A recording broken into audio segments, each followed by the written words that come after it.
الرباط الرباط هي عاصمة المغرب. تقع بجهة الرباط سلا القنيطرة على ساحل المحيط الأطلسي، وعلى ضفته اليسرى لمصبة نهر أبي رقراق، كما أنها مشهورة بصناعة النسيج. كما تتواجد فيها جامعة محمد الخامس الحديثة التي أسست بالمملكة المغربية. الرباط هي ثاني أكبر مدينة بالمغرب بعد الدار البيضاء. في السنوات الأخيرة بدأت تصبح مركز لرجال الأعمال، ولهذا أطلقت عليها مدينة الأنوار، مدينة المشارع. وتشتهر مدينة الرباط بمعالمها التاريخية: قصبة لوداية، شلة، صومعة حسان، باب الرواح، والمزيد من المعالم التاريخية. عرفت مدينة الرباط أكثر من نجاحات وتغييرات التي ساهموا فيها الكثير من المسؤولين. نذكر منها عمدة مدينة الرباط أسماء غللو، هي امرأة سياسية مغربية تنتمي لحزب التجمع الوطني الأحرار، وتشتغل حاليا منصب عمدة لعاصمة المغرب. بدأت السيدة أسماء غللو مسارها السياسي في حزب الاستقلال منذ عام 97 و900 وألف إلى غاية عام 27، ثم أصبحت عضوا في مجلس الوطني لحزب التجمع الوطني للأحرار. خلال هذه الولاية كانت السيدة غللو عضوا في اللجنة المالية والتنمية والاقتصادية. فأسماء غللو لها دور كبير في تأطير مشاريع مدينة الرباط، بحيث عرفت هذه الأخيرة برنامج التنمية، بحيث تحولت عاصمة المغرب في سنواتها الأخيرة من مدينة إدارية هادئة إلى مدينة تنبض بالحياة والحيوية والتسيير على خطى العواصم العالمية.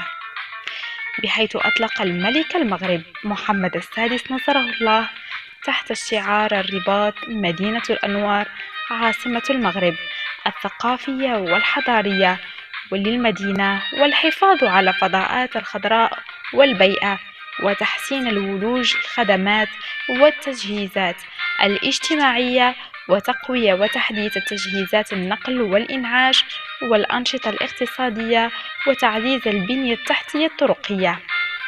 وفي النهاية، كما ورد في قصيدة محمد درويش عن مدينة الرباط: في مدينة الرباط مرفوعة على الأمواج الأطلسي العالي، يمشي الشاعر على الشارع باحثا عن مصادفة المعنى وعن معنى المصادفة.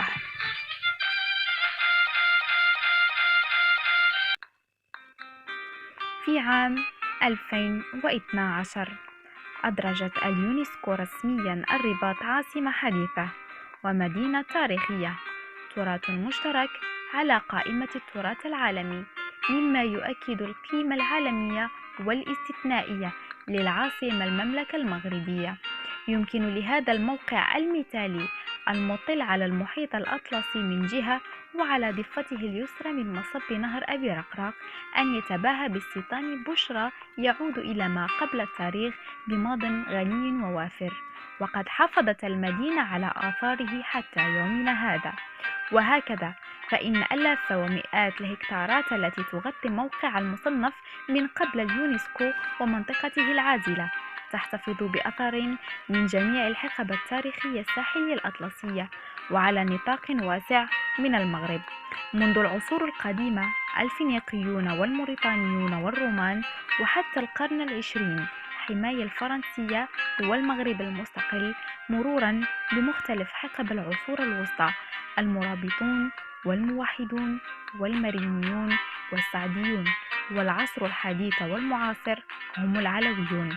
وهكذا فإن المشهد الحضاري للرباط هو ناتج حوار مثمر وفريد بين ثقافات والقرون، ويتعين علينا أن ننظر إليه باعتباره كتابا مفتوحا تتألف فصوله من 8 خصائص تراثية ورائعة.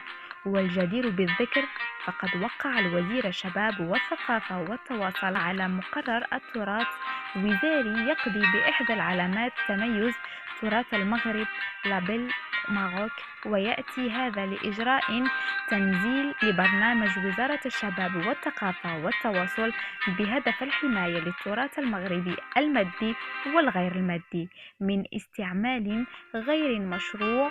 وسيتم إحداث لجنة استشارية تقوم بجرد لائحة التراث التي سيحصل على علامة تميز، كما سيسمح للشركة المغربية والجمعيات وغيرها من مقاضاة كل من يستعمل تراث المغرب بطريقة غير مشروعة، وذلك بالمحاكمة الدولية المختصة.